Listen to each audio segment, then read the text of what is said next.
Well, good morning, everyone. I'd like to call the Mayor's Task Force on Resilience and Recovery to order this morning. I'd like to recognize firstly we're gathered on the traditional territory of the Sinimat First Nation. Our clerk today will be Ms. Sky Snellgrove, far end. Today's special meeting will be held in accordance with Community Charter, Council Procedure Bylaw 2018, number 7272, and Ministerial Order number M192. Therefore, members of the public are required to observe meetings virtually and not attend in person. The question period will be suspended throughout the duration of this order being in effect. Members may attend via Zoom or in person at these special meetings, maintaining physical distancing at all times, which I know we all are this morning. And I appreciate the physical attendance of everyone. There's something to be said for being able to see people. Members of staff are partaking in the meeting, partaking in the meeting will be spread out in the boardroom, and they are. And the first item on the agenda is the introduction of late items, and Ms. Snellgrove, we have none. No late items from staff.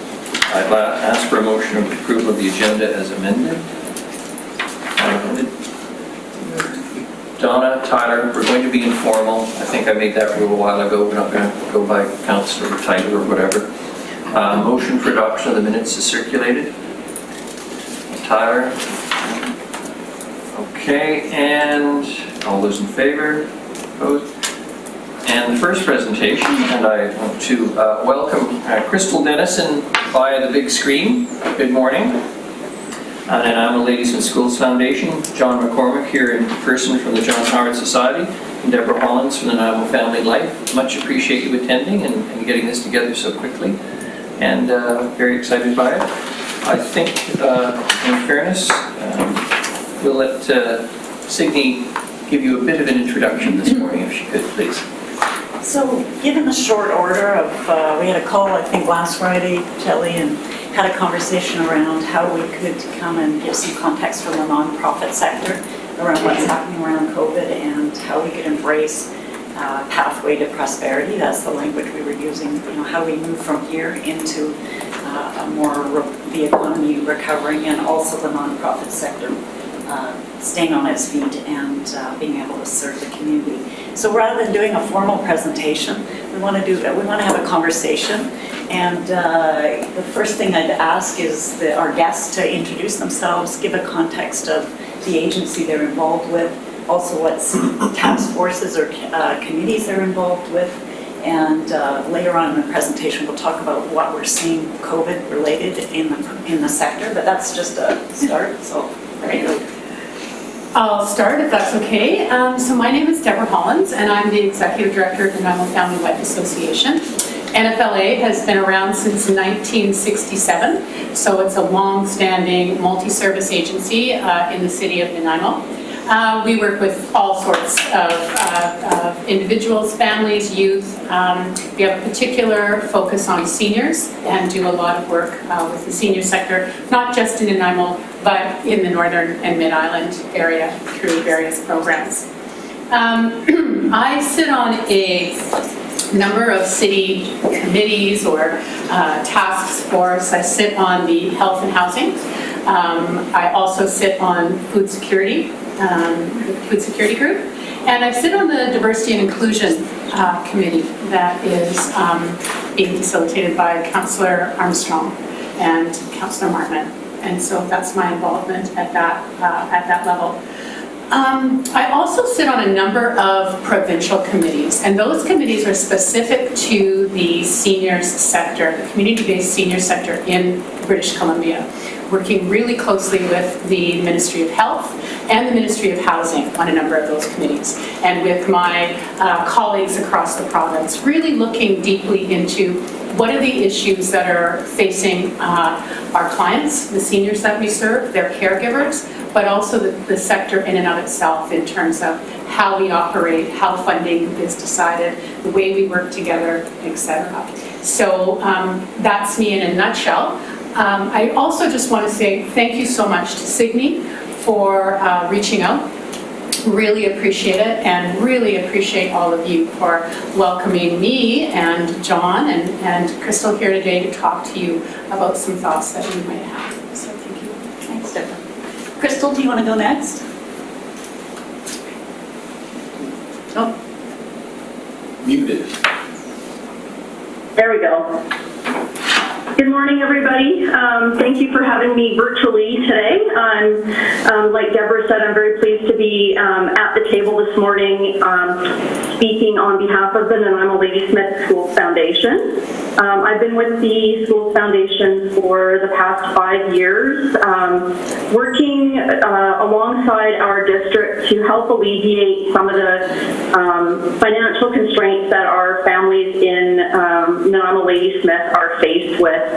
We all know graduation rates are of super importance for healthy communities, and what we're seeing in the way of high child poverty rates in Nanaimo, we have a lot of students attending school who basically they show up without the basic supports. And so the Schools Foundation and my role are to be able to bring in the resources to support our students regardless of their situation and their background. So the foundation supports students with food programs and school supplies and all of the basics, whether it's food and supplies, clothing, fees, those types of things.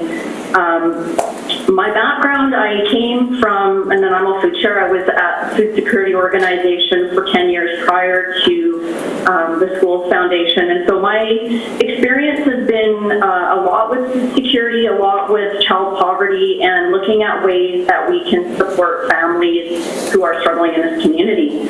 I am sitting currently on the Food Security Working Group. Through the years, I've been involved in all means of food security work, whether it's through Food Secure Canada, provincially as well, the island, Vancouver Island Health Authority Food Security Network across the island. I sat on the hubs for a number of years, and so working now with the school district foundation is a little bit different, but same. We're still trying to support our vulnerable population of students and young youth throughout the district. So thank you for having me this morning, and I'm really pleased to see the Mayor's Task Force, the creation of it, and the willingness to hear from the charitable sector and what we may be able to provide in the way of support and working together to address some of these underlying issues that our city is faced with. Thanks, Crystal. Send it over to John.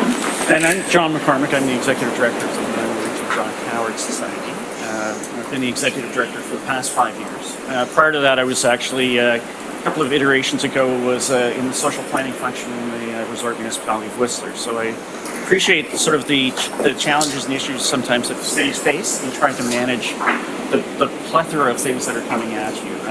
The Nanaimo Region John Howard Society is one of 61 John Howards across the country.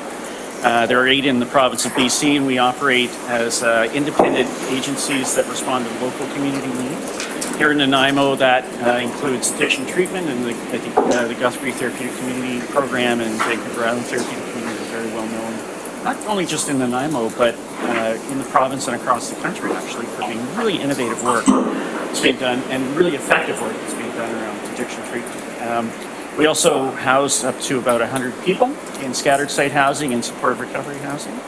We run employment programs. We run the Code Dental Clinic, which is, thanks to the city, has been continuing to operate over the years through concerns about funding on occasion. And we also have one of the original restorative justice programs in Canada, which continues to be really effective.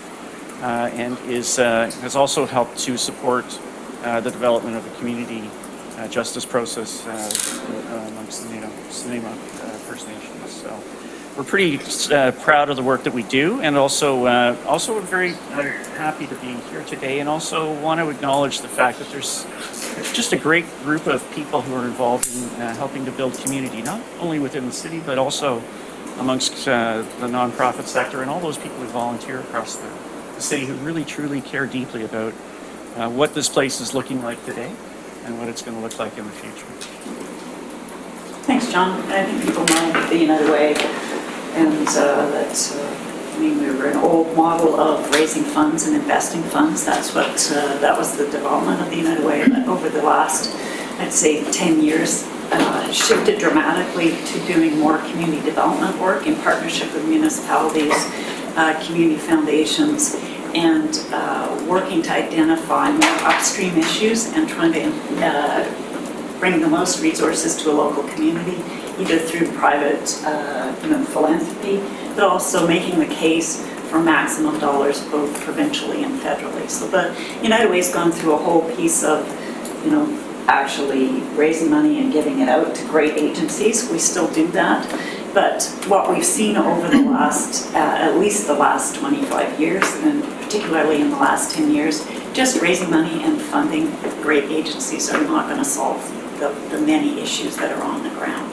And that's why part of the conversation we're having today is how can the sector be stronger, more efficient, and also what's the intersection between the nonprofit sector with the university, obviously, with the city, and how can we be a strong resource and drive those more upstream solutions and be more efficient within the sector itself. I think that's a lot of what we had several conversations over the last week just to go, how can we, what is it we want to bring forward here? And I think what the messaging we want to leave in this conversation, from this conversation is, we've got an amazing nonprofit sector, but we still are often left working in silos. And that bringing people together and having those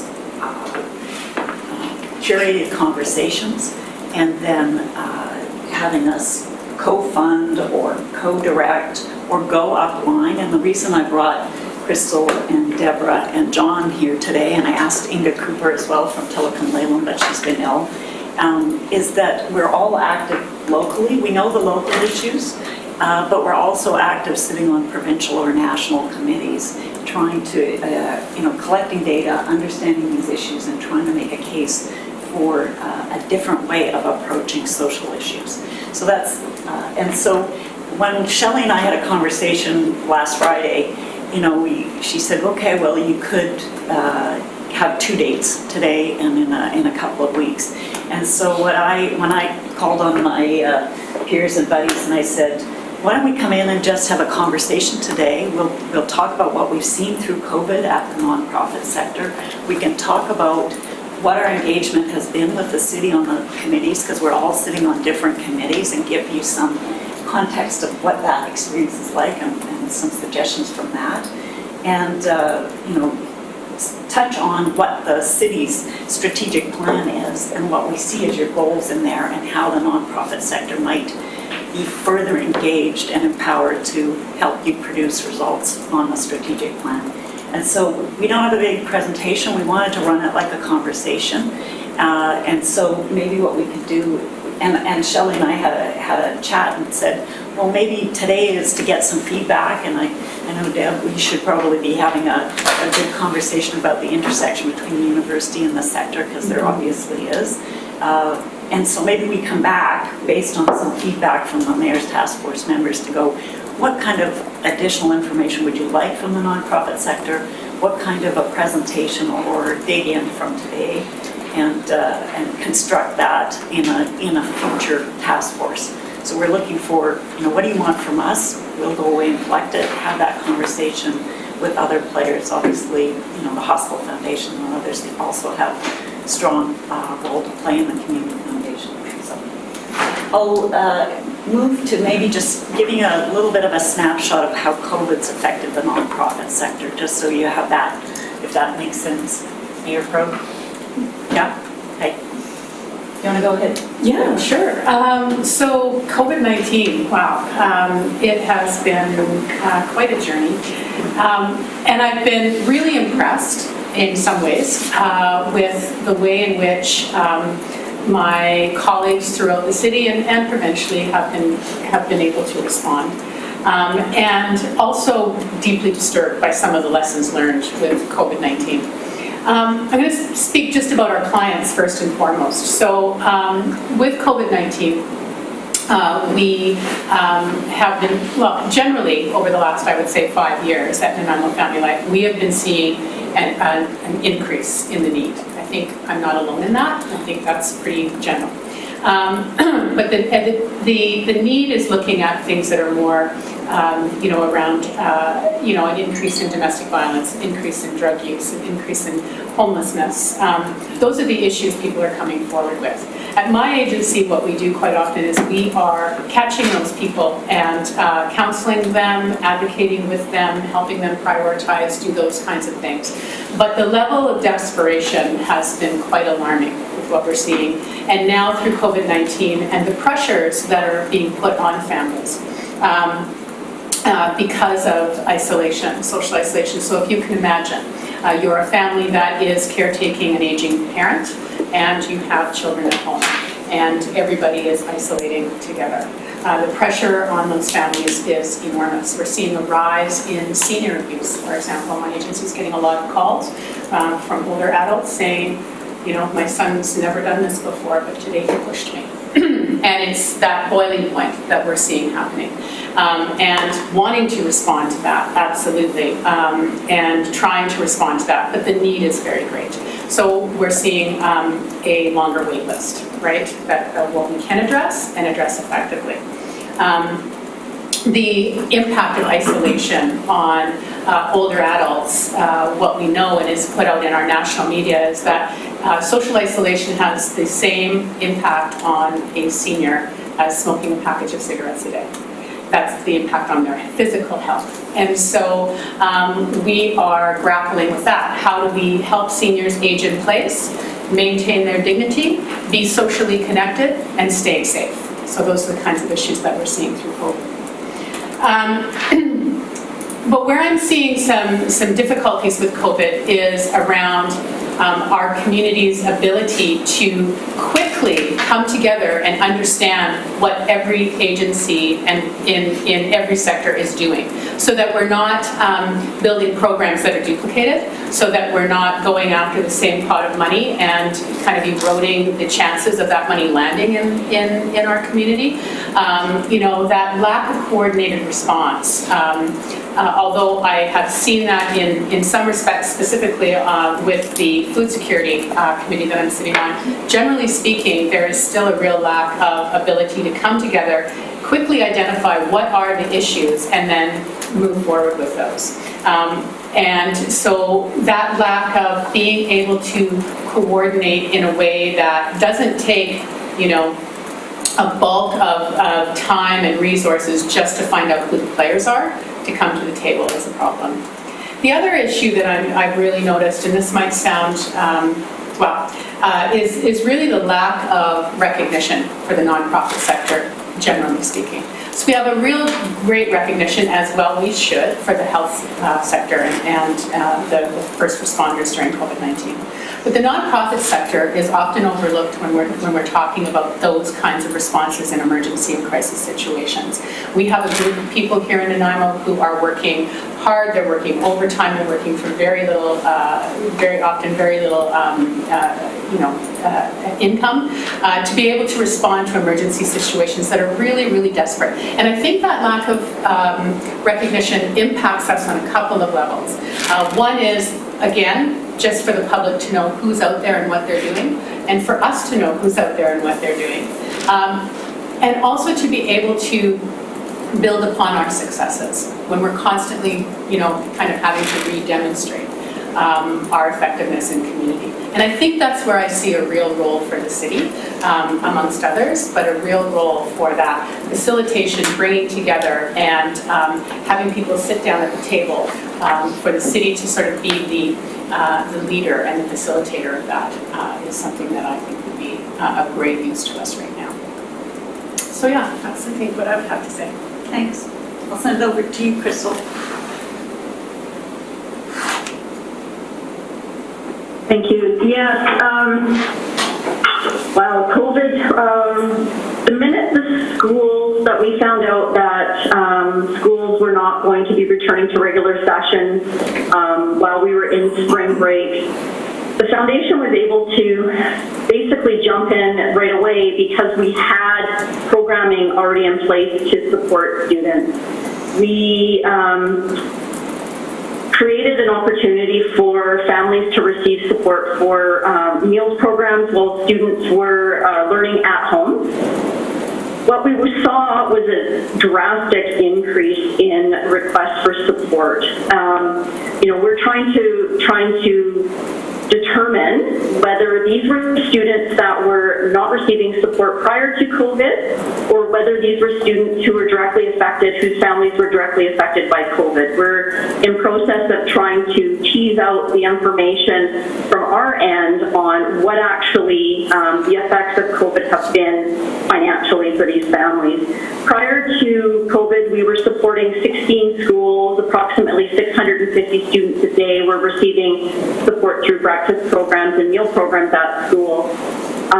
Once we shifted to a depot model and started to bring food to the families, our numbers jumped to 1,000 students a week who are receiving support. We've had requests from 33 schools across the district, everywhere from Ladysmith to Lanceville, Dover Bay to Brecken Elementary School. There's families that are struggling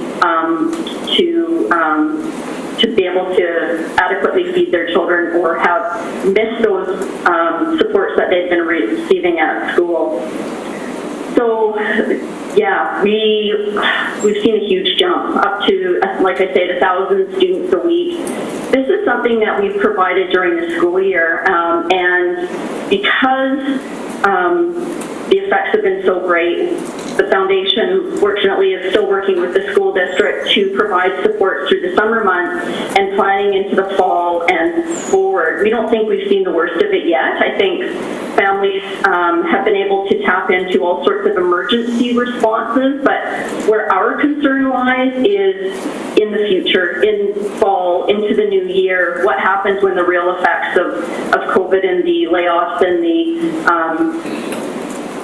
the real effects take place. So we're really interested in looking at long-term solutions and long-term sustainable programming to support these families.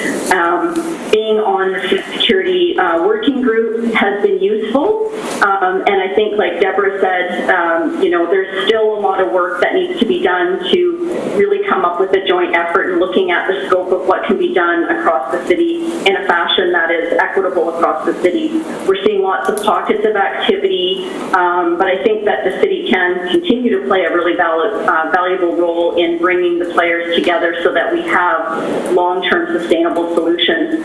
We've been talking about child poverty rates for as long as I can remember working in this sector, and I don't feel like we should be celebrating the fact that we were able to respond and bring in 1,000 meals, 1,000 supports for these students. I think it's shameful that we are having to do that, and it's alarming. I mean, it's great that we can and that we are able to be nimble as a nonprofit and as a nonprofit that's very well connected in the community and beyond, which is great. But like I say, what concerns me is the underlying reasons why we're having to continually work so hard to ensure that these students are being taken care of. So my interest is long-term solutions and sustainable programming. Right now we're kind of flying by the seat of our pants a little bit, trying to address the emergent need, and we are looking at ways to build programming that will be sustainable, that provides dignity to our families that are receiving this support, that they can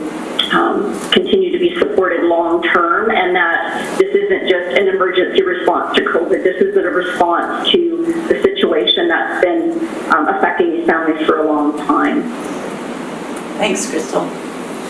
Actually what Crystal was saying about the long-term effects of this is really interesting. I think we're also bracing a little bit for that. I'm concerned about, you go through the emergency process, and then as things don't change, what are the implications of that? For us, simple, quick things that happen immediately, we had to shut down Code Dental Clinic.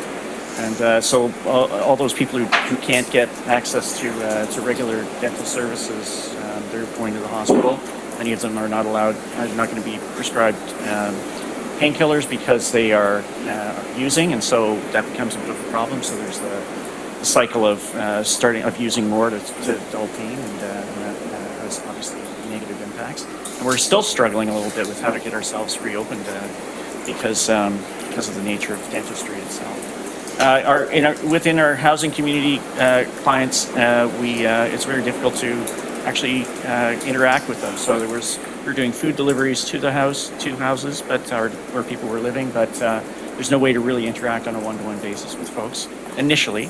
That's starting to settle down a little bit. We do know that we were in conversations with BC Housing Island Health about finding housing for people who were maybe have tested positive and were being released from the hospital. Well, that's not happening now. And so what's happening is a continuation of what happened before, which is to just release people out back to the community where they don't have any housing. I would hope that that this might be an opportunity at some point to try and figure out a solution for that.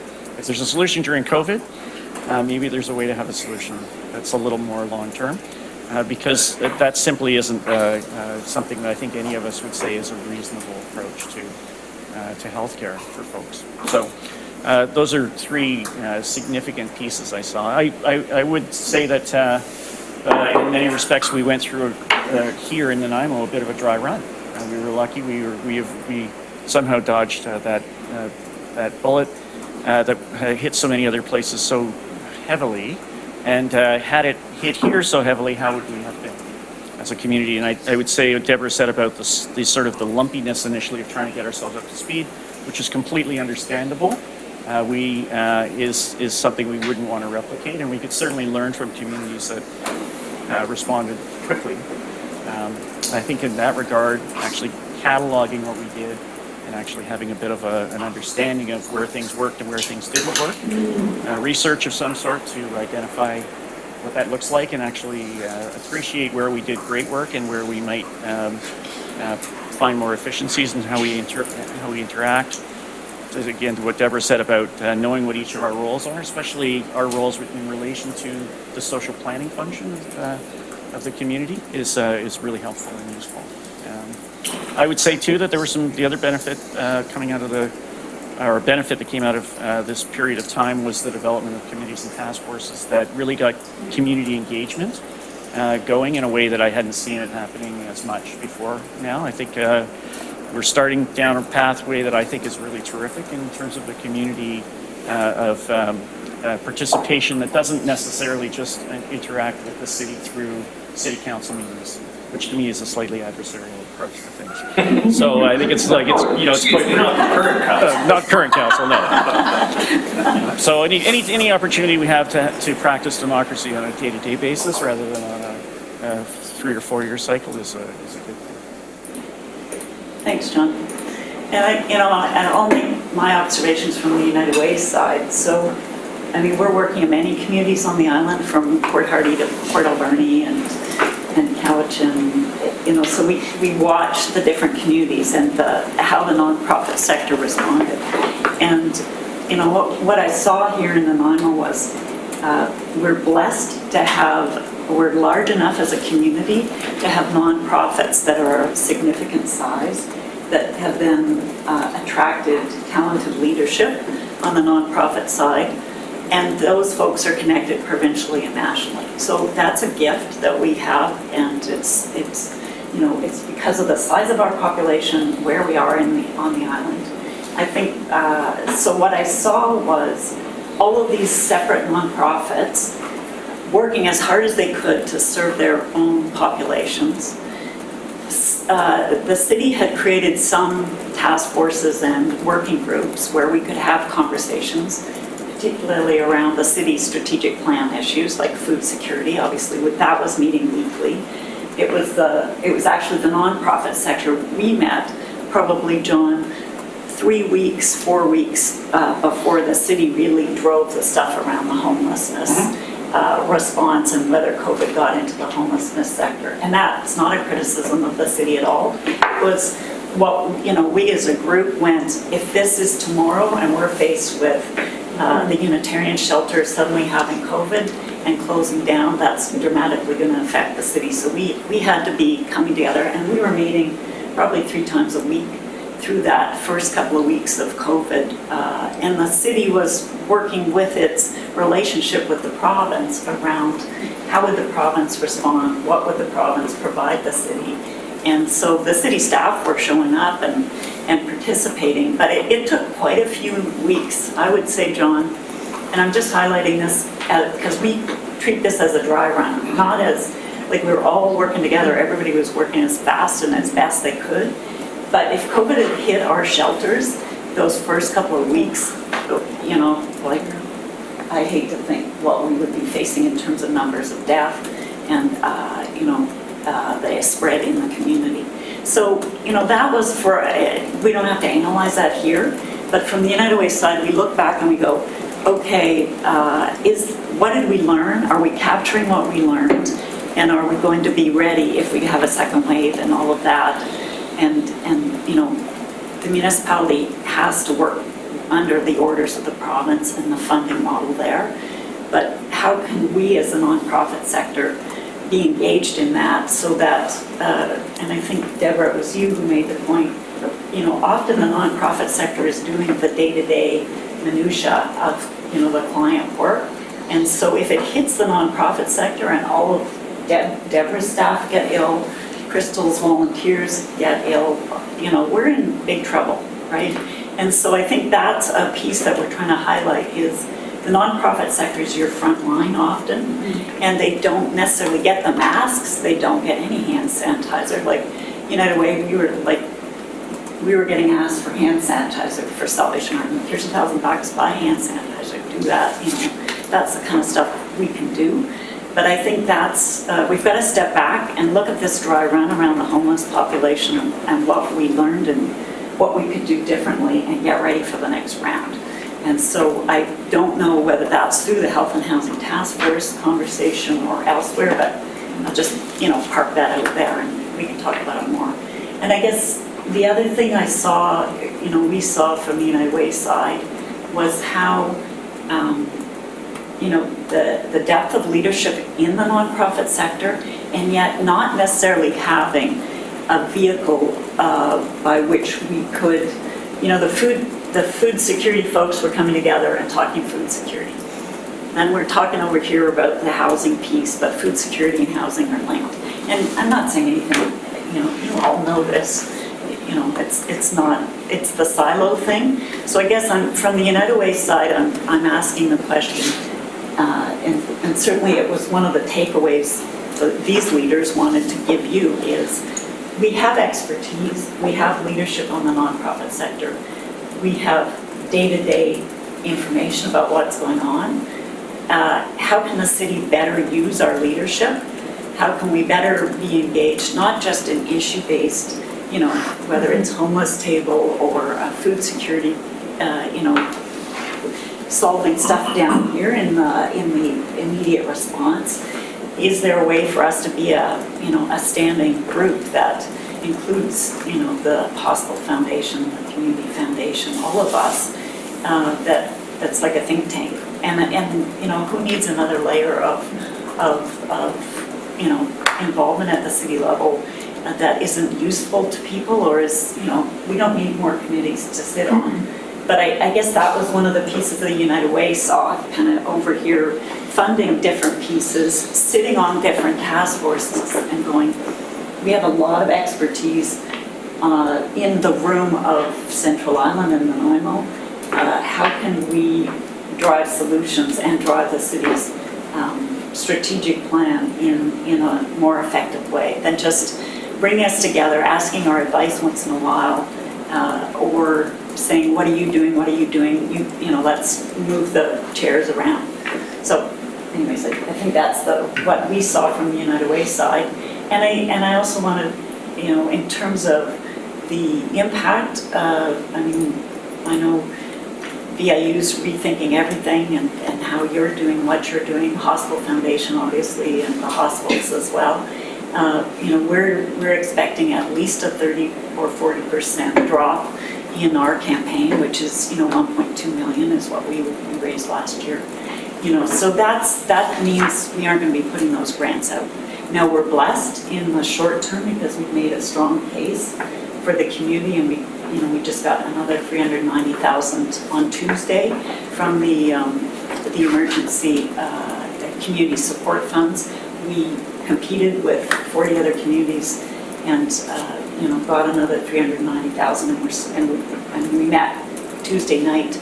Our board approved grants Thursday or last night, whatever last night was, And so 110,000 of those will go out in the coming weeks. So we've been blessed in that we can make a case for provincial and federal funding, but we're facing, like all of the nonprofits on the ground who also run events, are fundraising and have that as a significant part of their budget.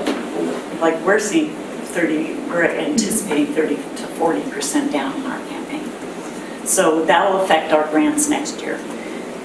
So I think that's something we have to look at, is what's going to be falling away in terms of level of service.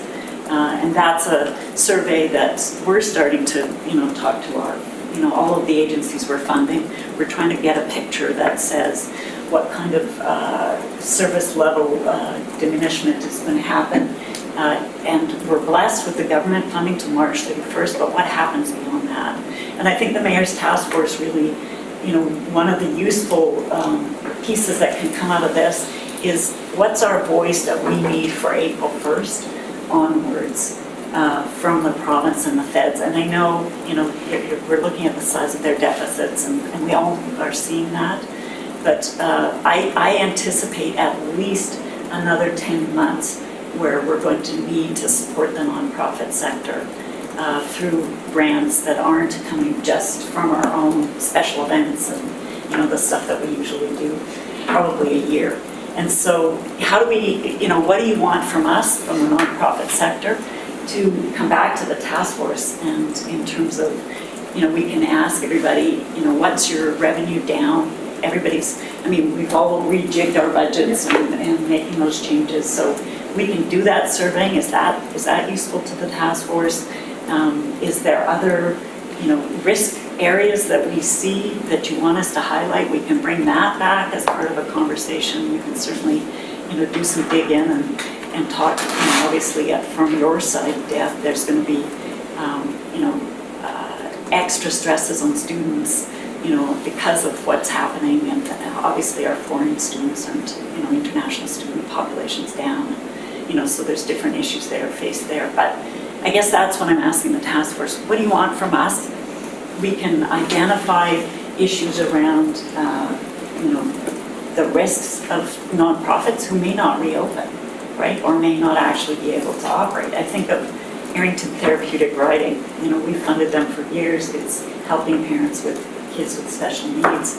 It's hands-on stuff. They're not operating that right now. And a lot of the summer camps aren't that we funded, particularly, we fund the SPCA summer camp, not because it's SPCA, but we want the schools to identify the kids who aren't ever going to get a summer camp and, all of that stuff. They're not going to necessarily get that. So what do you want from us, from the sector? And I guess the other piece we also all wanted to talk about is what's a meaningful next developmental stage for the city around its role in social planning. Shelley and I touched on that. We had like 15 minutes of a great conversation, but I think that's, when a crisis hits a community, and what we're talking about is a pathway to prosperity and, leadership here around this table, what is it we are recommending in a shift to the city on its strat plan? And I'll turn to my, colleagues to have some, color commentary on our engagement with the city task forces and city committees. But I think this is an opportunity for you to ask us, what kind of social planning function, how can the nonprofit sector intersect, support, and provide leadership? And I'm not talking about the city putting tons more money, and because I know that's, you're faced also with issues. It's how do we work more effectively? How do we define that role of the social planning function? And how do we intersect with you? And I'm being repetitive, sorry. No, I think you're making a great point, and specifically around the area of resources, whether they're financial or others. But I know for myself and in the work that I do, and I've been working, as an executive director in the city now for 9 years, and And, you know, when I come to the table with the city, and generally when I interact with the city, it's with your social planning department, of course, and great group of people there, absolutely. And I'm just, you know, when I sit down with the city and my colleagues, I want to be able to sit down as an equal that is bringing resources to the table, that is bringing ideas and thoughts to the table based on, you know, the people that I represent and the people that I serve. And I also want to know that from the city's perspective. What resources are you bringing to the table? What is your role? What's your, you know, what's the vision? And how do we intersect on those things together? Because as an agency, well, collectively, the nonprofit sector is a huge employer in Nanaimo. It also represents an incredible amount of diversity in terms of the clients that we serve. We have access to people whose voices often aren't heard at decision-making tables. And so to be able to sit down and have those kinds of conversations that get us ahead of the ball so that, you know, the next time a COVID-like situation occurs, that we have the relationship and the trust established that helps us to come together and start working really quickly together. And also the resources that we're bringing to the table. Yeah, I would add to that too. It's just, Yeah. I think what one of the learnings from my perspective is just a demonstration again of how important the social planning function is. Yes. It was really the piece that could react quickly to the challenge that we were facing. So it's, you know, clearly a well-resourced social planning function, both inside the city and amongst all of us who are involved in the process of city building is really important. And I think the other piece of that is we, you know, in the experience of being on a task force and then being on other task forces, there's clearly communication flow that happens as a result of having these task forces that actually helps both the city in terms of its planning and also us in terms of how we operate with, let's say, the nonprofit or what am I trying to say, the Nanaimo Homelessness Coalition, for example. You know, we started to, I could see there was starting to be an alignment happening between that community group and the Health and Housing Task Force in terms of thinking about some of that work that's being done. At the same time, I think Signe and I would probably agree that to a certain extent there's still some sort of, we're on a bit of a learning curve about how these task forces operate. I would say one of the challenges we've faced on the Health and Housing Task Force is understanding what we're trying to get to. Where are we trying to actually go? I don't really know that I have a clear vision yet about where we want the city to, you know, as a group to be in 5, 10, 15 years. So maybe an important learning about that comes out of this is if we are sitting down together to have a shared vision of what we're trying to get to from the outset, makes us more efficient and makes us more effective. So what I take from that is that when there are task forces set up, is there a clear process that's the same for each one of those task forces that has really sort of shared language and shared sort of structure process that leads to a shared outcome that we can all agree on. So we all know where we're going. And to Deborah's point, if you sit down then with the social planners in the city, then you know what the social planning outcomes are. So we can fit into those. And that's actually very helpful for us because it gives us context and orientation and the ability to actually tailor what we're trying to say to help work with the social planners. Absolutely. Crystal, did you want to speak to sitting on food security committee and any observations on that?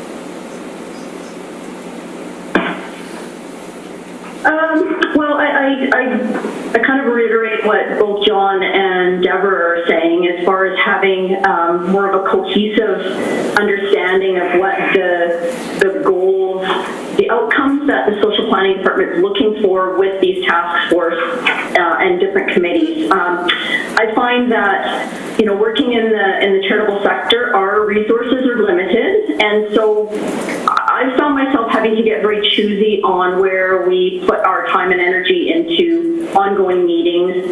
And during COVID, I've been guilty of not being able to attend regularly every week because we're on the ground actually addressing the issues. And so now that things are sort of settling down, I'm looking forward to getting back into regularly attending the food security working groups and moving things along. Food security has been an issue in Nanaimo for as long as I've been working in this field, and trying to, again, look at long-term solutions that fit with the city's strategic plan. Oftentimes what I've seen is we bring everybody together, we all talk about what we're doing, and then it sort of stops there. We've had opportunities through the years to have community engagement where we hear from the community at large and from the nonprofit sector, the business sector, agriculture, small-scale food processors that put together these sort of a master plan of what we would like to see happen, and then they seem to just get shelved. So I'm really hopeful that this time there's been really good engagement with the food security working group, and I feel like if it's aligning more with the other task forces and looking at those long-term solutions so that we can actually see the dial move on some of these issues. There has been some really great input from the city regarding agriculture and the farming aspect, which is really great. Emergency food, we have Loaves and Fishes doing a remarkable job in the community, and they're supporting all sorts of agencies, which has been great. So yeah, I think it's having that clear direction of what it is, like what do we want things to look like? What are the goals so that we all can work towards the same end goal, rather than all of these agencies and groups working kind of independently trying to make things happen, which we do a really good job of that, but how effective is it when it comes to shared resources and time and energy that we're all putting into serving a lot of the same population of folks? So I think we can be doing a better job of, working more of a collective, collaborative effort towards the same goal, rather than working so hard independently. Thanks, Crystal. And I wanted to say because we're just to acknowledge how hardworking Lisa, like the folks in the city, Lisa, Karen, and Dave, like over the last 12 weeks, you text Lisa, she and I are talking at 8 o'clock at night, or Karen's there first thing, I wake up and okay, she's already going, yeah, let's talk to them, let's get some money, let's do this. So, I hope in talking about this, you don't often get an opportunity to honor people, but I'd really like to honor that, Dale and the whole team, like just in terms of as a dry run and facing a crisis, it was like, well, it was all hands on deck and everybody was working hard. And so this is what we're doing here at the task force is really about, it's a different world now. We're going to face, at least for 2 years, a lot of stress in the nonprofit sector and the business sector and other sectors. The city has a strategic plan, and you've got things like seek grant funding opportunities for capital projects, advocate to the feds and province to take responsibility for mental health, affordable housing, and social disorder issues. I guess the question is, how are we doing that? Which, how do the different task forces, when I look in here, because, I'm looking from a nonprofit sector, and Donna crosses over amazingly between the two, the multiple sectors. So, but I think work with the regional district of Nanaimo and other community organizations to develop a food security for the region. Well, the regional districts now got funding recently on the poverty reduction strategy. So I'm going, okay, so how does that regional district poverty reduction strategy fit with all this work we've been talking around of food security, fit with what we're talking around the task force around affordable housing, and so, I don't have any magic answers, but I get the opportunity to sit in a lot of rooms and work with some incredible people at the city and in the nonprofit sector, and I think our message is we have to come back and work more effectively, more efficiently. We as the sector would like to have a little more input into the social planning function at the city, not as criticism, but as we're an asset. We're sitting at provincial and national task forces and committees. We can be doing that advocating for funding, but if we're not engaged in that way, we can't show up in the best way possible or make use of our resources. So I think it's a rethink or a tweaking of that social planning function, and really what we're talking about is more of an integration of our sectors, so that we're planning and driving and asking consistently for, we're competing with other communities. I can't say that because I represent a much bigger region than Nanaimo, but we have to make a case, and a strong case. And so I guess from the Mayor's Task Force, what do you want us from the nonprofit sector to provide to help you to do that? We'd sure like to ask for, even a short-term conversation around the social planning function and how we can help be engaged in that, and long-term having a group that's more engaged in that higher level work. But that's, I leave that to the city. Anyways, 10 minutes left in our time.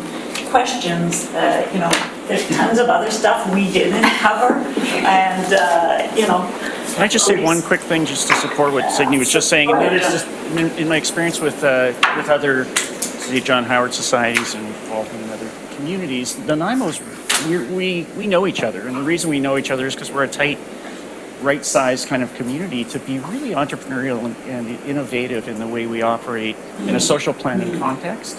And I think that's one of the reasons why things like the work that Deborah's doing, or the Guthrie Therapeutic Community Program, these are really interesting programs, and they started here. They shouldn't have started here, except that we actually all are interacting in a different kind of a way, and that sort of cross-pollination of ideas amongst different agencies is really powerful. So from our perspective, that, the social planning function is actually an innovation center of sorts as well. An opportunity for us to maybe punch above our weight, to be a community that gets the resources that we want to have here because we work collectively really effectively. And as we know, history tells us that a revolution starts with less than 10% of the population. So we don't have to be huge to have an impact. We can actually be a small group, but be really effective and targeted and have a very sharp point on the spear. Thanks, John. Yeah. If I may, speaking of the spear, and my bias is I've tried to rein in council from becoming involved in things that I see as provincial and federal jurisdiction, because I believe that we're elected to stick to our knitting. Having said that, and looking back at the example of the Campbell government after the 2001 election, when this city wanted all kinds of stuff, and basically Gordon Campbell, to his credit, said, "Get your poop together, folks, and give me your list of priorities." And so, there's the port, and the airport, and the university, and the conference center, and the S committee, and everything's all rolling together. And it was very, and I don't mean this critically, it was very project-oriented, which is a very typical approach for government. And I would argue, with some exceptions, very successful in terms of what it did for the community in terms of long-term benefit and interest. Having said that, what I'm sensing, not just this morning, but putting all of the concerns that come through the community represented here this morning and the people around this table, from business, et cetera, is that maybe there has to be, what John sort of concluded on, a very robust social planning function in the city that will not offend my worries about us paying for what I will call social programs, which we don't have either the money, resources, or the expertise to fund, but a much more robust advocacy approach, which is something Councillor Hemmons, I know Councillor Brown have been talking about for a while around the council table, to ensure that as a community, this is what we want. And yes, we'll be stepping into areas of provincial jurisdiction, arguably. We're not just asking for grants to build better sewer lines or raise the dam, which we'll eventually have to do, and all of those things that are important. Because ultimately, I can tell you, if you don't pick up somebody's garbage in this town, believe me, they become strong advocates. Whereas they're not so strong in other things. But maybe it is around a much more fulsome, coordinated advocacy strategy, and maybe that's one of the substantive recommendations that comes out of this task force, is how do we put it together and make it work? Because I think COVID is the opportunity for people to look at the underpinnings of much of what we took for granted in how society operates and functions, whether it's the delivery of very basic services, delivery of education, all of those things. So as much as the news was not cheerful this morning, I didn't expect it to be, the nonprofit sector and the lack of resources that are occurring with the lack of donations. I think this is still a time for great opportunity. Great opportunity. Anyways, enough of me chattering on. I took advantage of my position as chair. Comments from around the table, please. Don.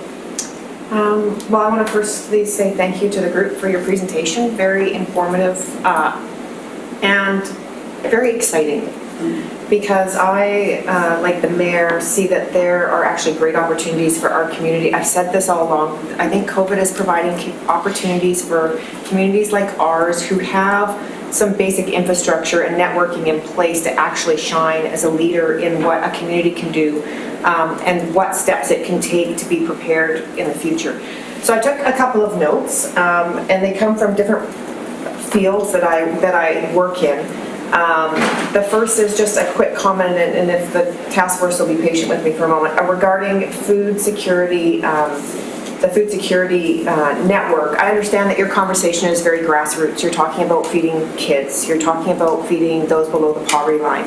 I personally, as the chair of the Port Authority, would like to see you have a conversation about our logistics hub, because part of our current short sea shipping program is to create a logistics hub in Nanaimo. And while I understand that's a global conversation and Canada as a whole, it's really about food sustainability for Vancouver Island, which at some point needs to meet, rubber to the pavement and talk about what are we doing for the people here. And I can see that there would genuinely be a conversation where that big infrastructure could impact what we're doing locally. And how we could structure that. And since we're in beginning conversations about that and we're talking to the province, there are, and I guess what I'm seeing here is the not-for-profits. I'm extremely excited to hear that you're having more of a conversation as a group, as opposed to in silos, and I'll speak to that in a moment, but as a conversation, we also need to link you back to what are these other associations doing. So just as a comment on the food security piece, I made a note. Now it's in my notes, so if you don't find me, I'll be finding you. That we need to have a conversation about that, because I think there's an opportunity there to change that conversation in Nanaimo and be a leader on what that looks like. My personal opinion as a business person in my businesses. So our construction company is involved in not-for-profit projects all the time. It's part of our mandate as a company. It's part of our core values. So when you get involved in a project, so I'll use Salvation Army as an example. We built the new Hope Center. When you get involved with a not-for-profit, you get very personally attached, because you spend years with that client understanding how they work and how they function and what their goals are. And then you start to meet their clientele and their volunteers, and you become very involved. And that's a good thing. The unfortunate thing is, from a business perspective, as a business person, you're all operating in silos. And that's not a criticism. I think this is an opportunity for COVID to change that conversation. What I find as a business person, and I'm sure every other business person in now is the same, we get inundated with every single event that's happening in this community, or every single project that's happening, and you stop knowing where to give your funds to, or what becomes relevant, or what will have the greatest impact, right? So there's going to be a run, there's going to be a walk, there's going to be a bike. We need to build this part of the building, we need to do this. And after a while, you don't actually know, unless you're personally linked in some way to a project, you don't actually know what the greatest concern is, and where if you gave your funds to this, you would affect 1,000 people, or you gave your funds to this and I helped 10 people. I feel, and like I said, this is not a criticism, but coming as a business person back to your group to say, if you were more coordinated and had, I'm going to call it a board, you can call it whatever you like, if you had a board at the top that represented everybody, that could reach out to community and to business, and I know the United Way in some ways does that, I just think that it would seem more coordinated and the feedback is, it would seem more coordinated to us as business people, like, okay, hey, this is the direct impact I can have by participating in this. So we sometimes kind of get burnout from everybody asking us to help with different things, and you just don't after a while know what's important. But I think you're echoing that piece around, I mean, we're saying it from this side, we're saying, you know, and highlighting the social planning function.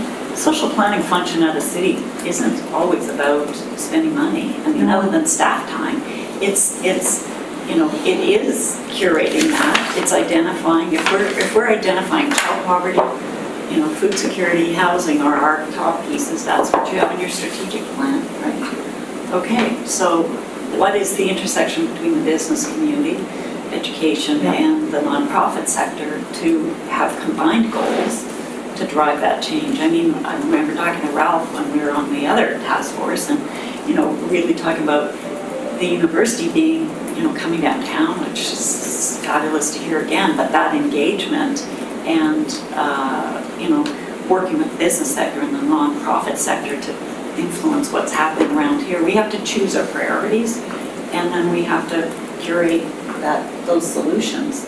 And that includes funding certain things and defunding other things. I mean, that's certainly from the Health and Housing Task Force and the work we're doing with Dr. Alina Turner around coordinated access for the homeless sector.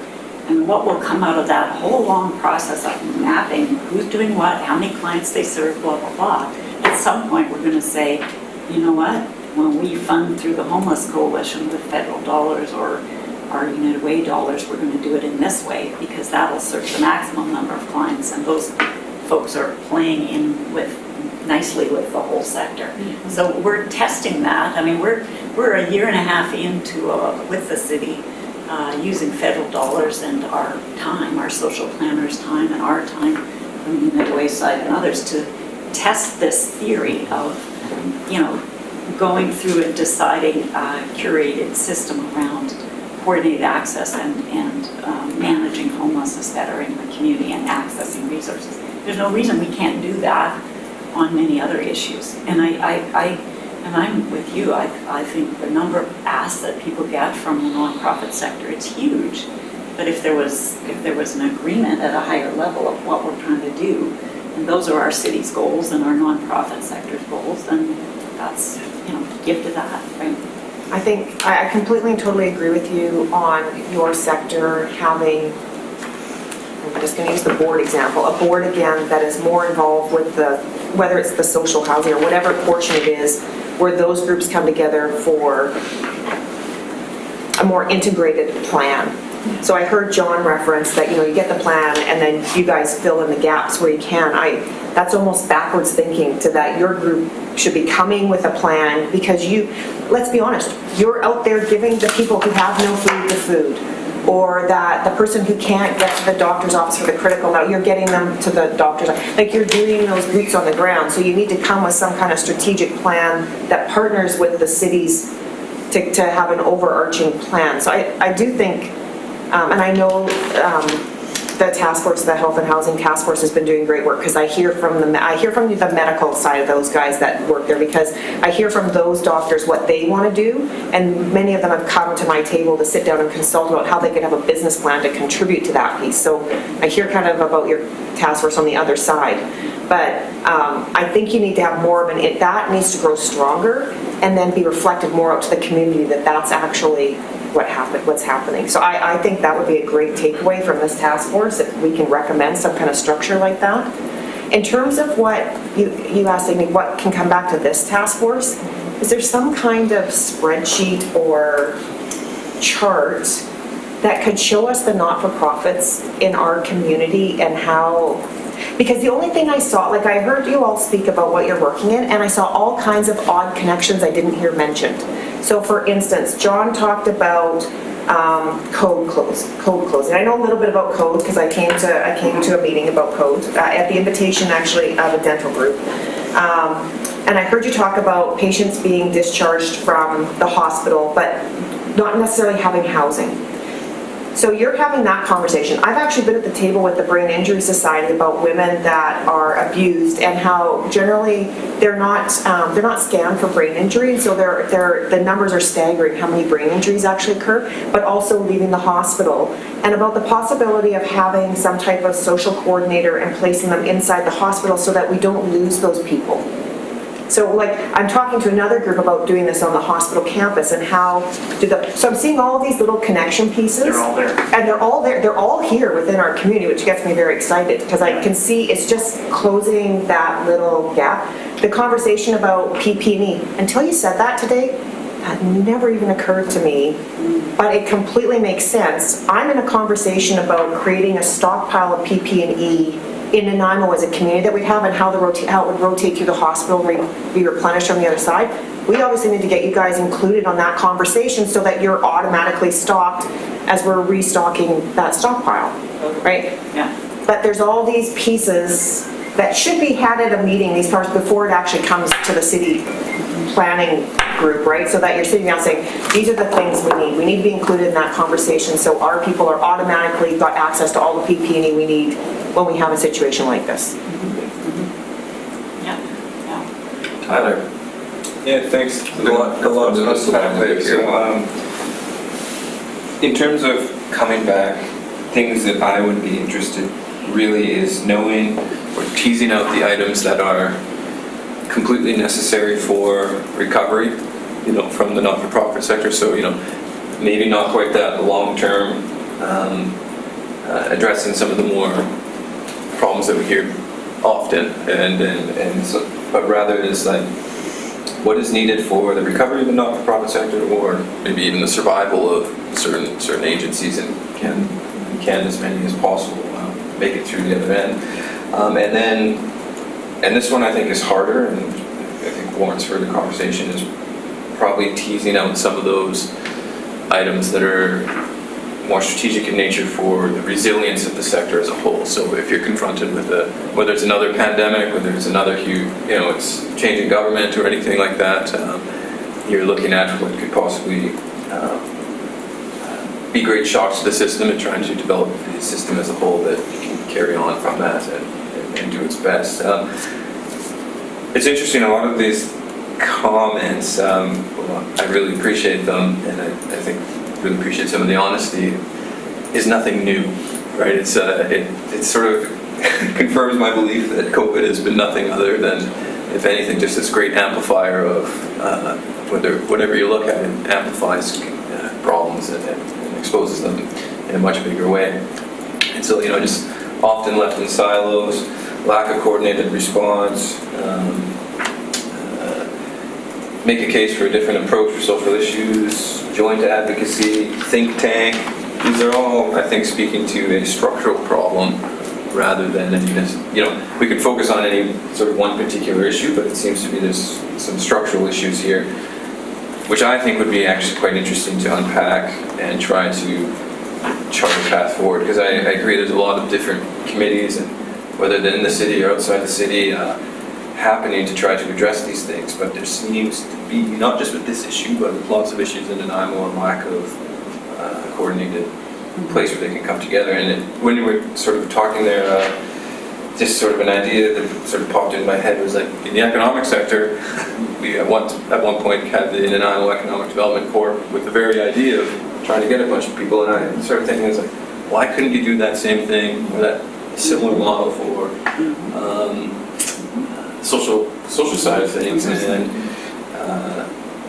start to create a framework or a structure that could address and be adequately resourced with the partnerships between the external agencies and the city and whoever else is willing to show up, and finding a way to make a model like that work. So it's not just touch points with committees, it's not just presentations in front of council that tend not to go, it's a zero-sum game, they tend not to go the way anybody wants at all.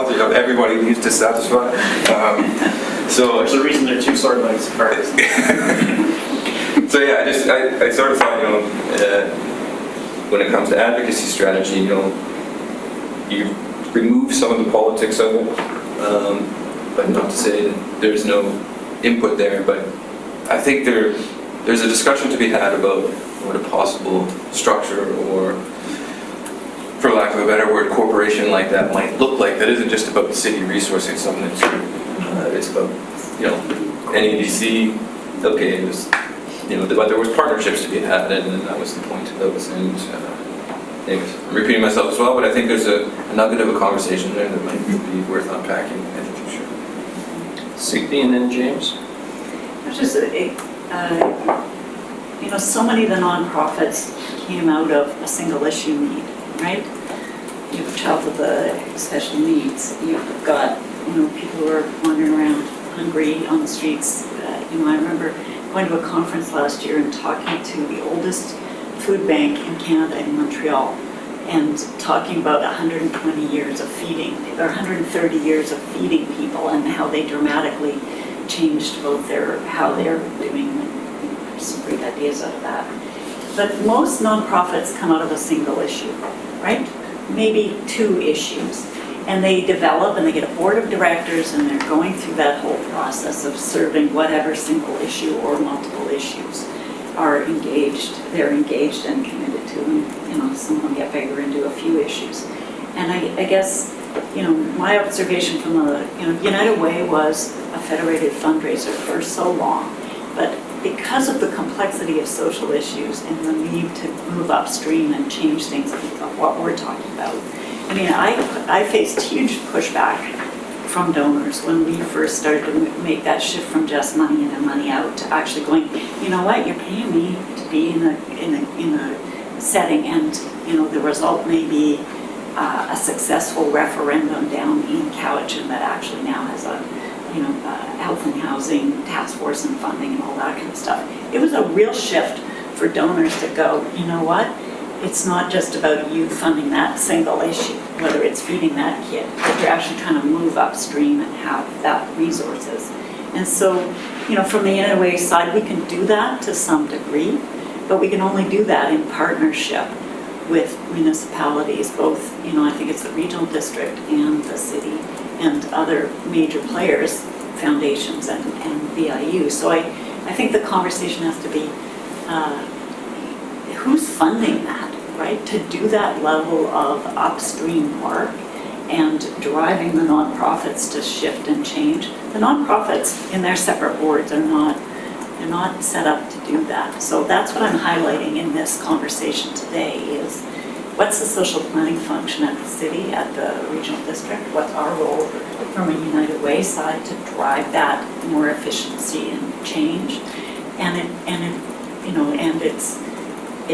It's about being strategic, and because I agree with you, Donna, like the nonprofit sector needs to be coordinated, but none of those boards are funding their executive directors, and nor do they have it in their mission to facilitate and drive a shift in the nonprofit sector. John and Crystal and we all do that that's kind of off the sides of our desks. So my question here in Nanaimo, if we're going to go on a pathway to prosperity, how are we funding and or resourcing that from a city, regional district, and the nonprofit sector side? So we're having those key conversations, agreeing on what we're driving change on, and resourcing it. Whether it's staff, and I don't mean changing your budget dramatically. It's like what's your focus and shifting. What am I focusing on? What are you focusing on from your board side?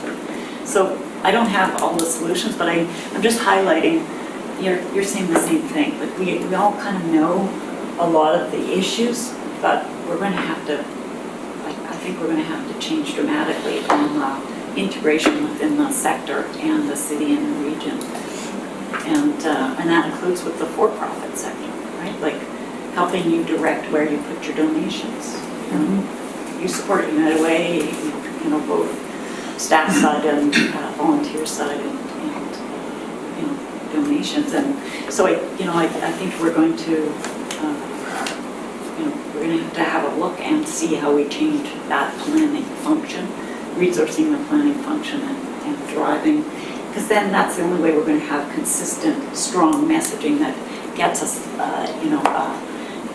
a ferry or a cruise ship dock or new buildings. I mean, what you do and drive up at VIU and getting more resources and anyways, blah, blah. James? I'll be super fast for sake of time, but I think we're kind of hearing that structure and those different words. I think I saw alignment, coordination, and integration are kind of the key points. I think we're all kind of talking similarly. I think the one question I have that maybe if we say, what can we come back with as far as the second day of the conversation might be, what are those hurdles to, because I don't think we're telling you anything new from what we're hearing, is what are the hurdles or what's preventing that more of a coordinated, integrated vision from the not-for-profit sector? Is it from a municipal, regional district, city, is it not providing you with a clear target to shoot for, or is it that there's barriers within the different organizations? You brought up the point that they're issue-based, that they grew up. Or really is it just, here's a point in time we're at now, let's move to consolidate, maybe not consolidate, but more of, as Donna alluded to, as a board or more of a effort. So I'd be interested in what's preventing that from the not-for-profit side of things. Leave it at that. Yeah. I'll just be very quick.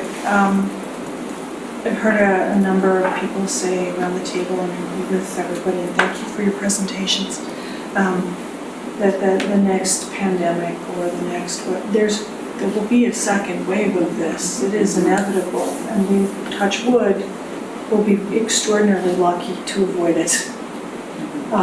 So my question would be for the next time, what critical gaps have you identified in the dry run? Because the key to recovery and resilience is not to fall so far down the rabbit hole. Because if we can start planning for that now, I mean, my husband had to go to Vancouver to pick up something for his work, and it was a 2 sailing wait from Tsawwassen to Nanaimo. And there were cars from Washington State on that boat. There were cars from Texas on that boat. There were cars from Florida on that boat because we're safe, right? So it's coming, and Dr. Henry is saying it's coming faster and faster at us. So I would really like to hear what gaps, are you identified so that we can recover faster, because I know you've worked flat out for 12 weeks. And there's a reason that we're not bringing back most of our students face-to-face.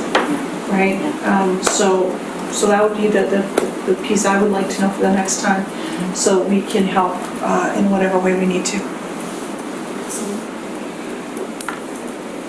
Thank you, everyone. I'm very conscious of time this morning. I very much appreciate the presentations on behalf of the task force generally. Thank you. And thank you for taking the time.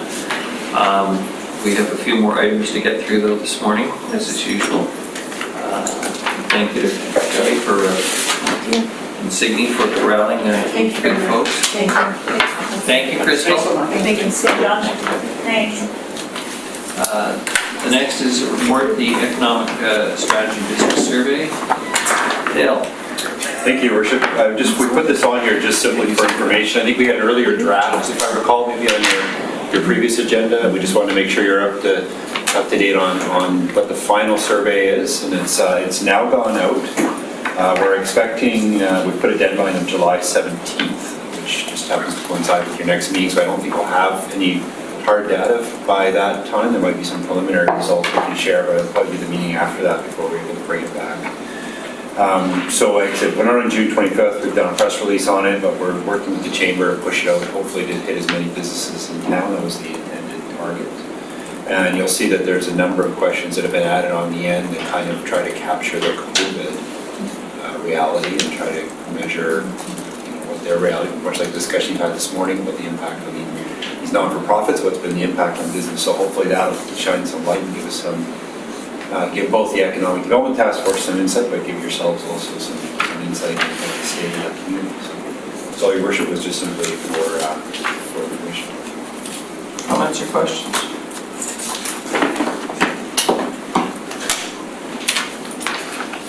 Thank you. It's So it's going to every, quote unquote, every business in town, anyone who's got a business license? Well, unfortunately, that's what we would like to do. Unfortunately, under the Freedom of Information and Privacy legislation, we're not allowed to use our database for that purpose. So we have to do other means to try to get to as many businesses as possible. We've shared it with the chamber, and I know that through their program, they say they have access to about 1,500 members or businesses in the community, so they're pushing it out that way. Port Authority, we're going to push hard on our social media channels, but if there's others that want to help us reach out, that would be great. Trying to get at least some kind of valid sample that would give us some indication. I think we can certainly focus and target on the larger employers in the community and make sure we try to get it.